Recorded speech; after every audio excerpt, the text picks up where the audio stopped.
Welcome back, friends. I'm Christine with a K, and today we're going to talk about keeping track of it all. You're going to need a way to keep track of all the information that your loved ones are going to share with you. I use two things. One is a small notebook that goes with me to every doctor's appointment with my folks.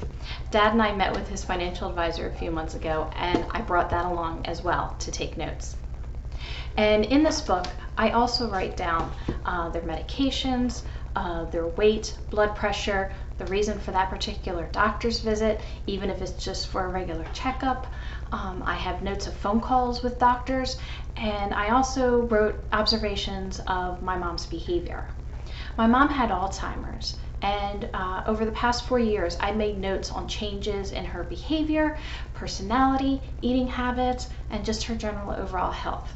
And it was really helpful for appointments and phone calls that I had with her doctors. The second thing I use is just a good old 3-ring binder. Years ago, I discovered a website called flylady.com. And the purpose of this website is to help people get a handle on household tasks like cleaning, meal planning, and keeping track of household information. The woman behind FlyLady developed something called a control journal. And I've seen other similar items on other homekeeping websites and blogs. And this control journal inspired me to collect the various types of information we're going to talk about. So I have in the binder broken down the following pages. 1, personal information. Names of your parents, first, middle, last. For your mom, maiden name. You also want their current addresses, phone numbers, landline, and cell phone. Their birthdays with the year of their birth, social security numbers, a copy of their driver's license or state ID card, and a copy of their health insurance cards. You also want to have a list of emergency contacts. So in case of an emergency, who are the people that need to be called? Now you may be thinking, oh, well, it's family members. I have all that on my phone. But if you're not there, if there's friends visiting, or you bring in outside caregivers to help with your loved ones, and there's an emergency and they need to call a bunch of people, you can leave this binder out and they can flip to the emergency page and they can see who to call. You also want a legal page. So if they have wills, you want the name of the lawyer, their address and phone number of who drew up the will. You also want to have note where the wills are being kept so you can find them when the time comes. And if they have a power of attorney, you need the name and the contact information of the power of attorney, and you also want a copy of the power of attorney documents.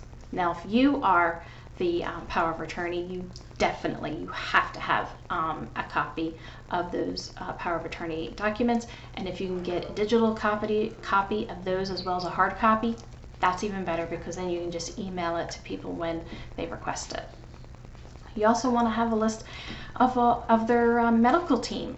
So you're going to want the doctor's name, the specialty, their address, phone number, email if available, the practice's website. You want to notate which parent that is for. You also want to include their pharmacy information. So is it the local CVS and Walgreens, or it is a mail-in order pharmacy, or it could be both. Either way. And if you need to find out if your parents have a patient portal account with their local health system, then you're going to need the email address and password that they used to set that account up. Health information. This is where you want to have a page for each of your parents with all of their current health conditions. And again, it could be something as relatively easy like asthma, you know what I mean, all the way up to stage 4 cancer. So you just want to have a list of any health issues that they're dealing with, so their formal diagnosis, the doctors who are treating them, are they receiving some sort of treatment, like if it's cancer, are they getting chemotherapy and radiation, or just one or the other, any medications they take on a regular basis, including prescription and over-the-counter and vitamins and supplements, okay? Those count under medications. And if the doctor's office can give you diagnostic codes, because sometimes that comes in handy in dealing with insurance companies. It can also come in handy if you need to find long-term residential care for a loved one. They may require a diagnostic code, so get that if you can. And then a financial page listing all of their banking and retirement information. So the name of their financial institutions, the account numbers, the type of account it is, somebody you can contact at that institution, the specific names that are on the account, and who is the beneficiary of those accounts. Car information, you're going to want to know their make, model, and year of their cars, license plate, are they still making monthly payments, how much it is, when is the money due, and of course where's the payment being sent. Car insurance, again, the name of the institution, any policy numbers, the cost of it, and where is the payment being sent to. And if you have like an electronic toll device in your car in Pennsylvania, it's called the Easy Pass. So if they have something like that, because that's usually attached to a credit card, and it keeps refilling as it goes down. So you're going to want to know if they have that, and then and the credit card information that it's attached to. Loans. Do they have any type of outstanding loans still? So you're going to want to know the lending institution, a way to contact that institution, the account numbers, the amount of the loan, and when is payment due. Online accounts.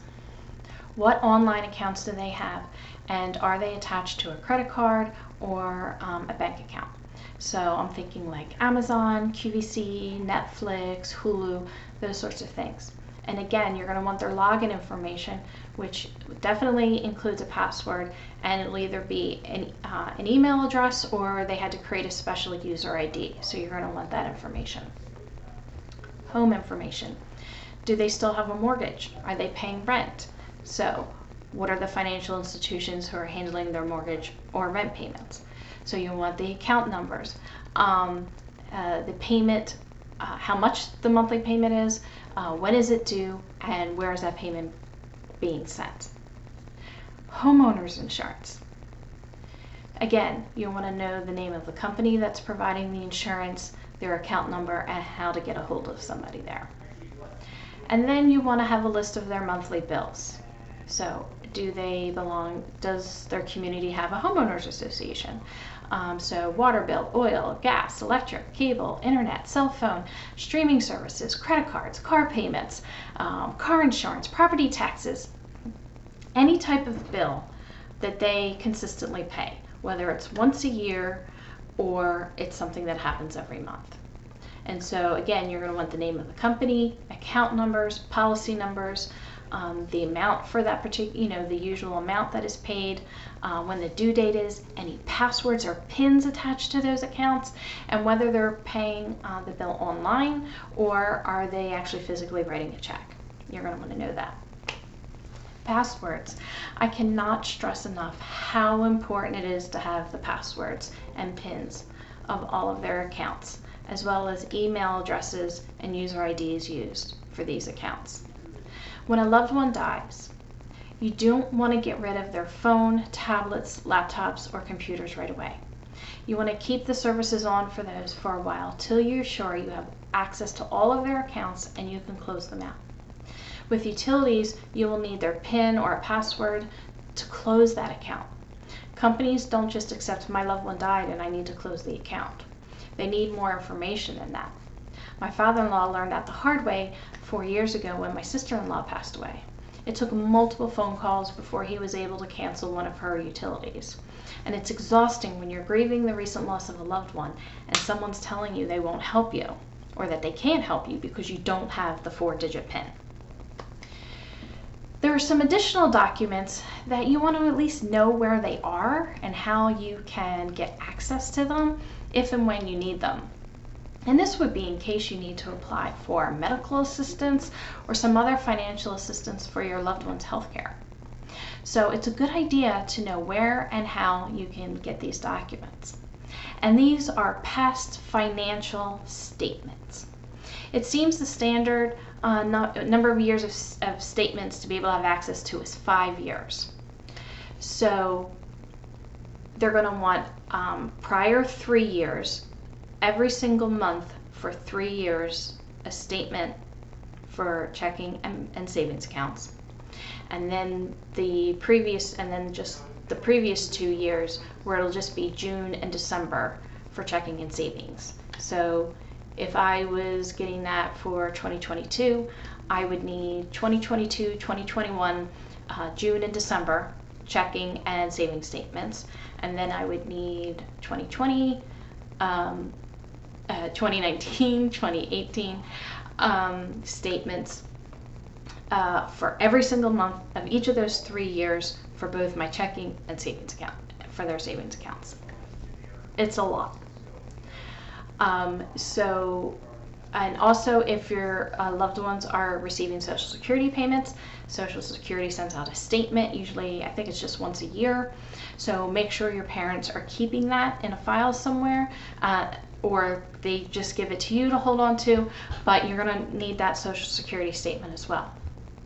And these are documents you don't have to have ready like today, but at least you know where and how to get them, and you know what you're looking for. I had to find all these documents in just a few months ago in December last year, and it was leading up to Christmas, and it was the week between Christmas and New Year's, and I cannot tell you, my stress level was through the roof. If I had known ahead of time that these were the documents that we would need, I would have started collecting them over the summer. You know, since they have 5 years, I would have done the previous 4 years very quickly over the summer. So I'm telling you this to hopefully save you some stress later on. So, and if you can get digital files, you know, download PDFs of any of these documents, that's absolutely fantastic, because when people request them, then you can just email it to them instead of having to mail it or drop off hard copies in person. I like having this notebook for appointments and the binder to keep track of all the documents and applications and information sheets. File accordions also work really well for keeping past bank statements and utility bills.